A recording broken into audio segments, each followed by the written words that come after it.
Bonjour à tous. Euh, je fais une petite capsule sur les mathématiques en secondaire 2. Donc, comment résoudre des proportions. Donc, on a déjà vu, ou vous devriez avoir déjà vu auparavant, donc le concept de rapport et le concept des taux.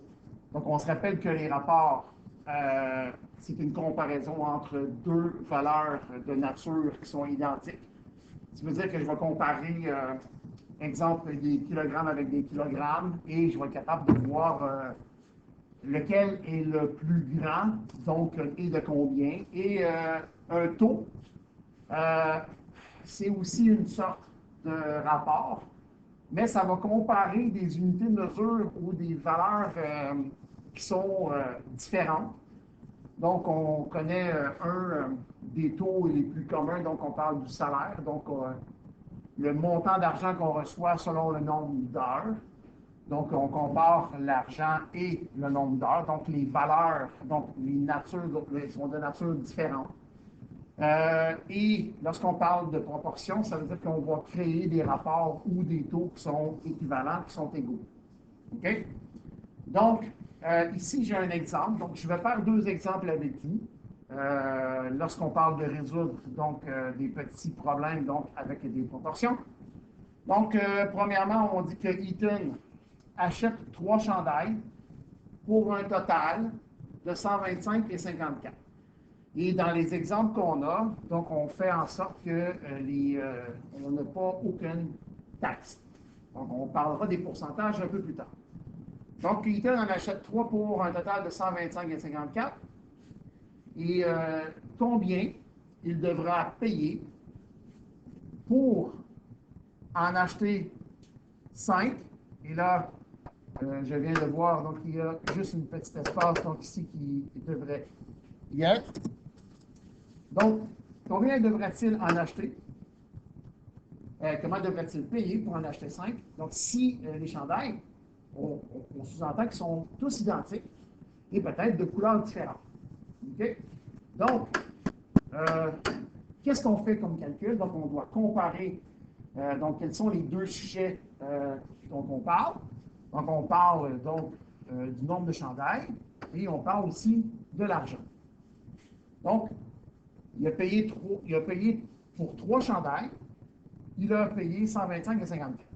Donc, ce serait bien, avec ce taux-là, de trouver combien chacun des chandails peut coûter. Donc, ce que je fais, donc, si on veut avoir le prix d'un chandail, ce qui veut dire que le chandail devrait être à la position des dénominateurs. Donc, je vais prendre mon 125, donc je vais prendre mes montants d'argent. Et ici, ça va être donc les chandails. Donc, ça, c'est le taux que nous avons. Donc, ça veut dire que je vais prendre le 125 et 54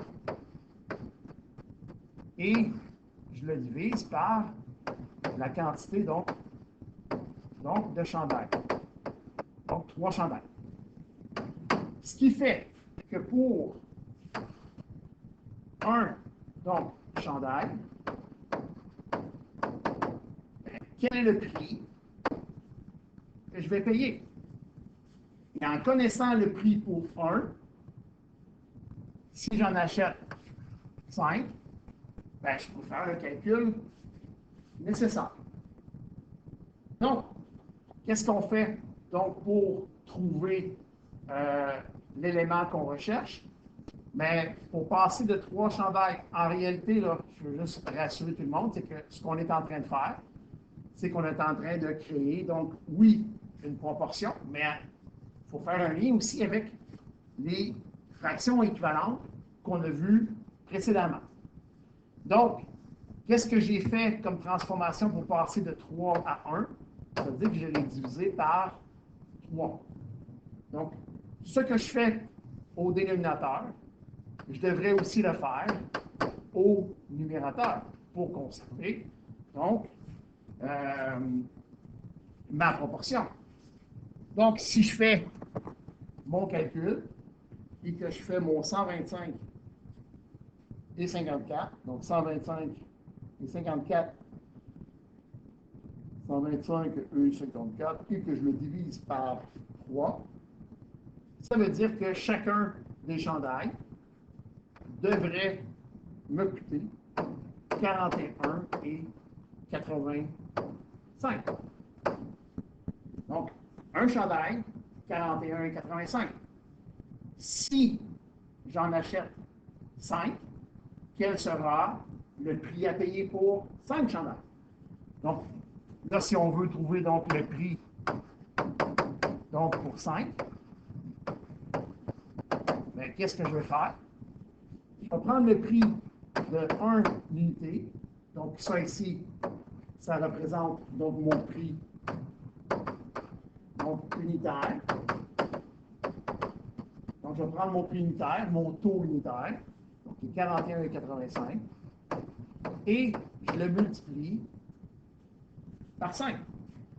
Donc, si je le multiplie par 5, ce qui veut dire que mon total pour les 5 chandails devrait correspondre à 209 et 23. Donc, c'est une façon de faire afin de créer une proportion. Donc, on y va avec tout le bagage qu'on a. Okay? Mais on aurait pu aussi le faire d'une autre façon. Donc, regardez bien. Donc, une façon peut-être plus rapide, mais bon, il y a plusieurs chemins qui amènent avant, comme on dit. Donc, vous prendrez la façon que vous préférez. Donc, j'efface les petites choses. Okay? Donc, je vais garder ce que j'ai de besoin. Donc, on a ça ici. Donc, je vais effacer ça ici. Ce qui est magique avec les proportions, c'est que, ben, on sait que c'est toujours une égalité. Donc, si c'est toujours une égalité, pour 3 chandails, on a payé 125 et 54.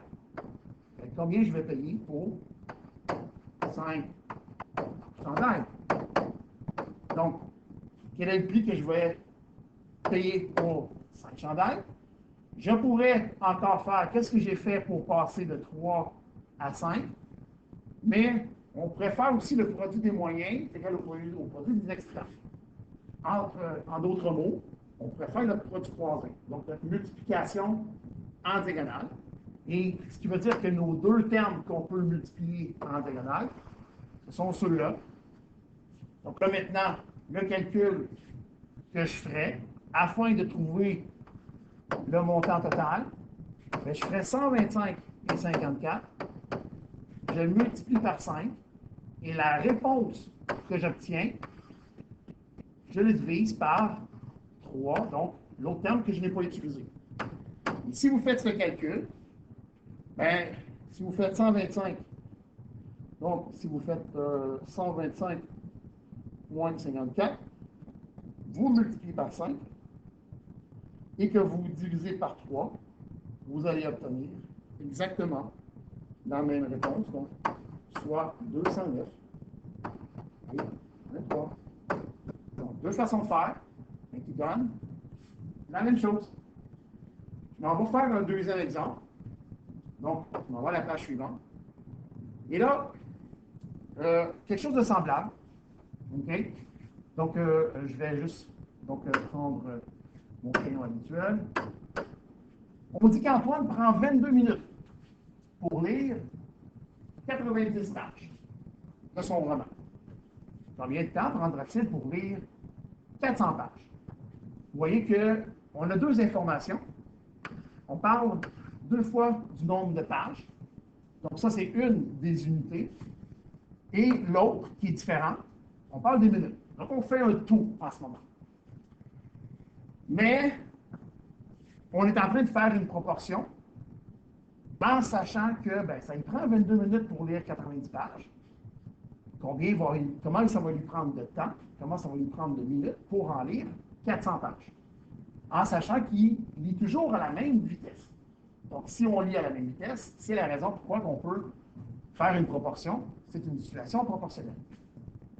Donc, je prends mes minutes, donc je prends mon temps. Donc, je prends mes minutes sur mon nombre de pages. OK? Et là, je fais ma proportion. Je fais, la première information, c'est qu'on a 22 minutes pour 90 pages.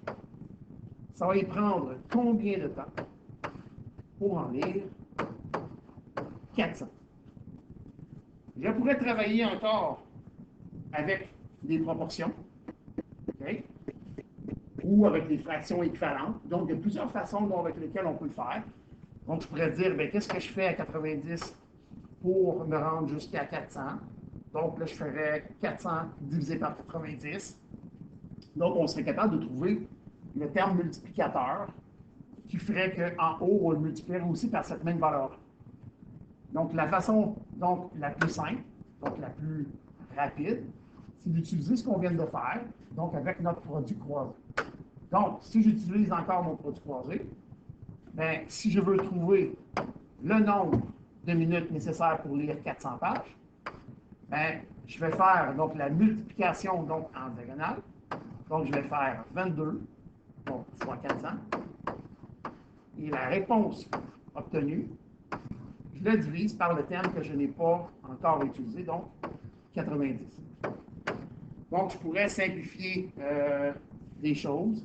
Donc, je pourrais enlever un 0, je pourrais enlever un 0, et ensuite faire ma multiplication. Donc, si je fais donc 22 et que je le multiplie donc, par 400, et que ensuite je le divise par 90, bien, ça veut dire que ça lui prendrait 97,8 minutes donc, pour lire ces 400 pages-là. Donc, on pourrait aussi transformer ça en secondes. Donc, on a 97 minutes, mais 0,8, ça équivaut quoi à ça en secondes?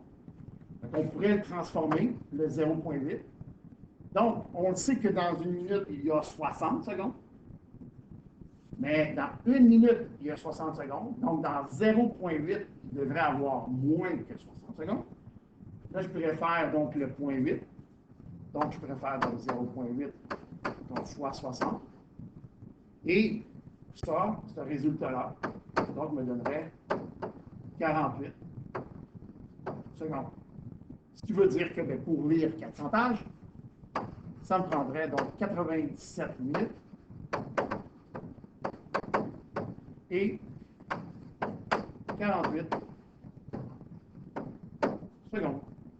Normalement, on accepterait, à moins qu'on demande d'une autre façon, mais on accepterait que ça lui prend 97,8 minutes.